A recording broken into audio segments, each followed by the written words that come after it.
Salut à tous, c'est Alex, bienvenue dans cette nouvelle vidéo. Il y a un grain qui est en train d'arriver, je suis en train de marcher en bord de falaise et c'est la tempête. Donc on va aller vite se mettre à l'abri dans le refuge en face et je vous explique le programme de cette vidéo ensuite.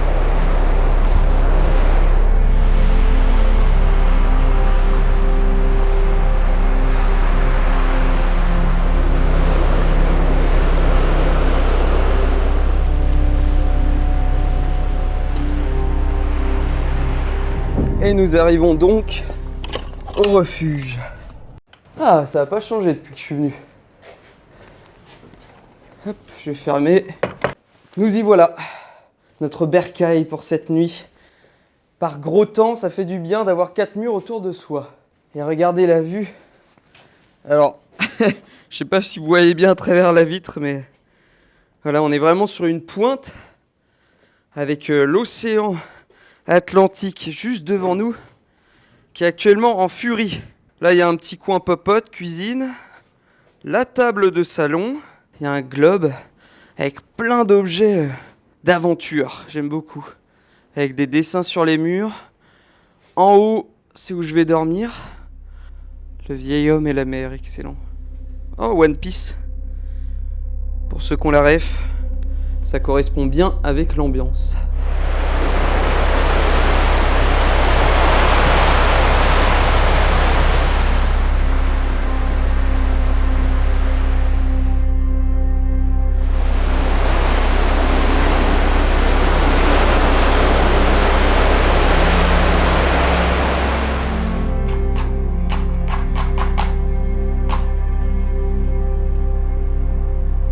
Échec.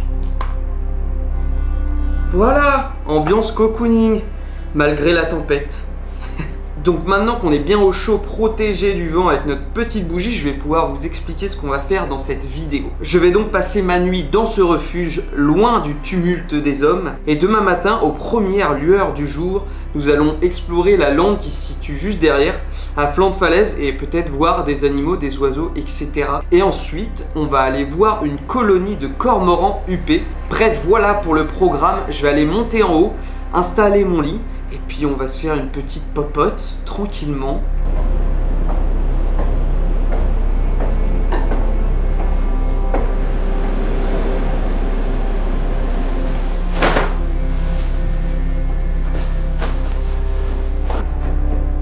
Oh, je vais être trop bien, ouais.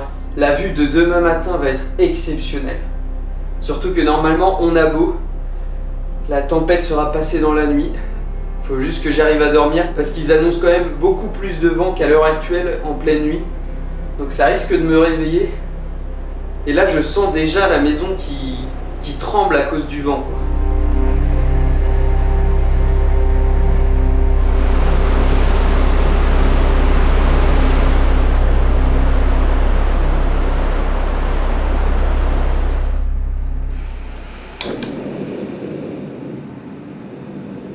Les pâtes sont en train de cuire. En attendant, je voulais vous parler d'un petit bouquin, un bouquin de poche qui tient dans la poche, ça a du sens, de la marche Walking en version originale de Henry David Thoreau, un des plus grands penseurs de l'histoire de l'humanité pour moi. Et cet homme est né en 1817 et mort en 1862. C'était un visionnaire, il a même écrit un livre sur la désobéissance civile. Je vais donc vous lire un petit passage qui m'a plu. Ham ham. Voici notre immense mer hurlante. La nature qui se déploie tout autour de nous, avec autant de beauté et d'affection pour ses enfants que le léopard. Et pourtant, nous sommes sevrés si tôt, enlevés à son sein pour être jetés dans la société. Cette culture qui n'est rien d'autre qu'une interaction entre l'homme et l'homme, une sorte de procréation qui produit au mieux une noblesse simplement anglaise, une civilisation destinée à vite trouver son terme. Voilà, c'est sorti en 1862. Visionnaire le Thoreau.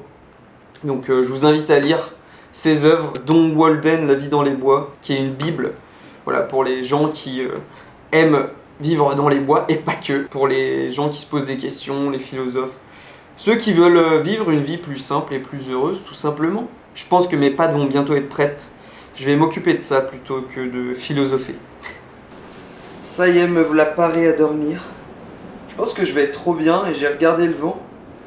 C'est un vent de nord, donc je suis protégé par la colline juste devant la maison. Donc j'ai trop de chance parce que ça va quand même bien bastonner. Sur ce, bonne nuit et à demain.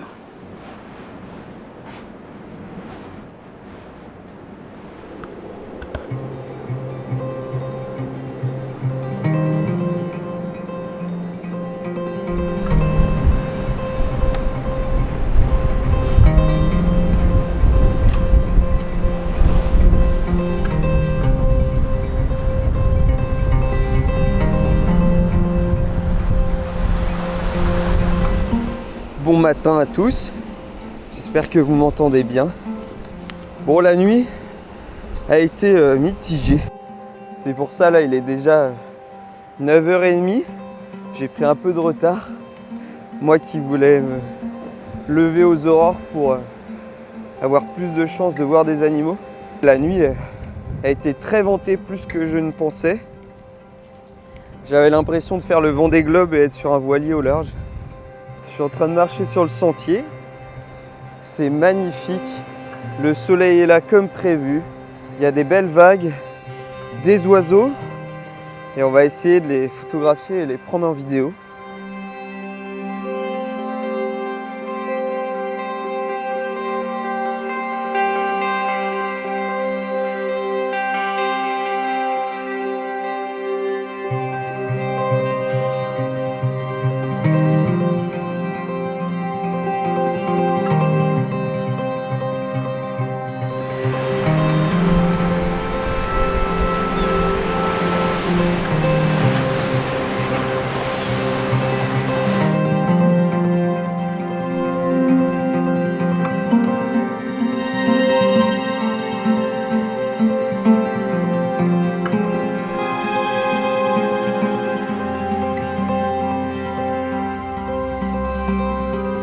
Là, je pense qu'on peut pas faire plus paysage breton.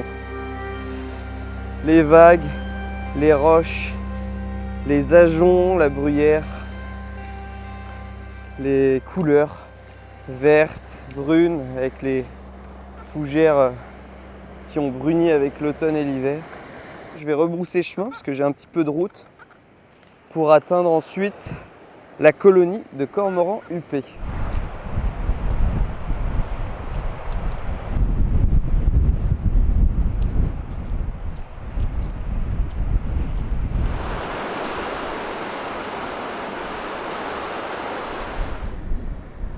Ok, ils sont là-bas, trop bien. Ils sont sur un rocher. Il y en a d'autres dans la faille. Hop, je les vise, les voilà. Les cormorans huppés dont je vous parle depuis hier.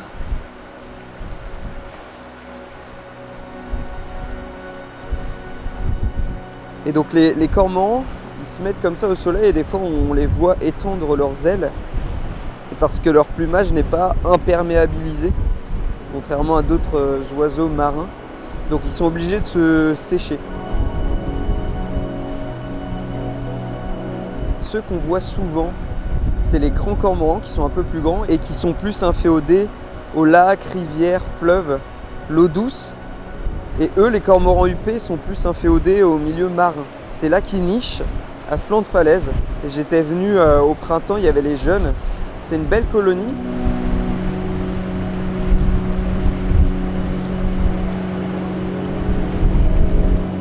Voilà, donc ça c'est la fameuse faille où ils viennent nicher et puis aussi se protéger du vent. Là, je vois 3 cormorans là, sur les corniches. Ils prennent un peu moins le vent ici, mais il n'y a pas le soleil. Et ce qui est marrant aussi, ce que je note, c'est que les 3 fois où je suis venu avant, c'était pas du gros vent comme ça, c'était plutôt beau temps. Et donc il y avait beaucoup plus de cormorans qui partaient pêcher en mer.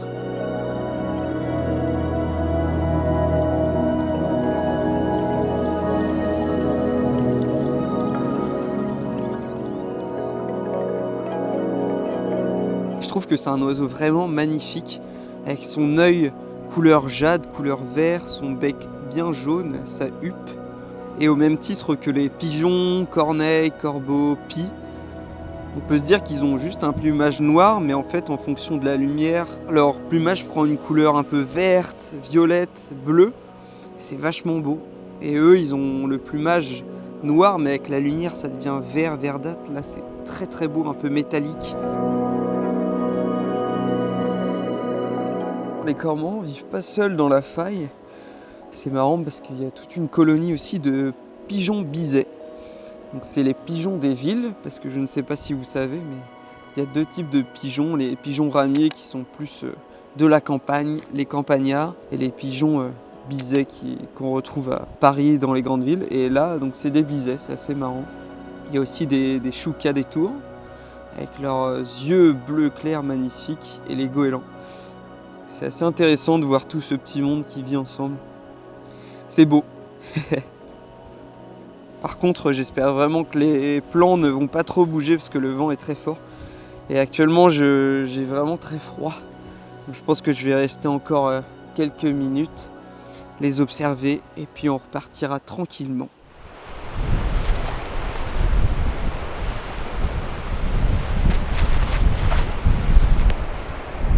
Bon et bien voilà, je quitte les falaises. C'était trop chouette. 2 jours dans un milieu magnifique. Une nuit en refuge et des super observations d'oiseaux marins. J'espère que cette vidéo vous a plu, je me suis éclaté à la faire. Il y en aura sûrement une qui va sortir aussi au mois de février. Je vais essayer de me tenir à 2 vidéos par mois. Bref, commentez, partagez, aimez la vidéo si mon travail vous plaît. J'ai hâte de vous retrouver pour la prochaine aventure, ici ou ailleurs. C'était Alex. Ciao!